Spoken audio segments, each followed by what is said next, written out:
Hello guys, welcome back to the channel. So today I'll tell you how to make video or voice calls to WhatsApp.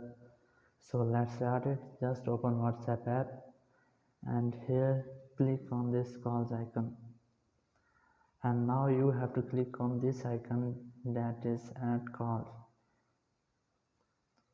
So you want to call a number, so here you have to select that number. I want to call my this friend, and here you have to select what do you call, audio call or video call. So I want to audio call. So now you have to allow this,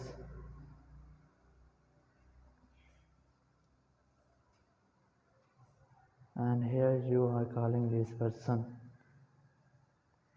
Now we have to make a video call, so let's do it. Now I want to call this person video call, so just click on this video icon, and here you have successfully called that person. Thank you very much for watching the video. Until next video, bye bye.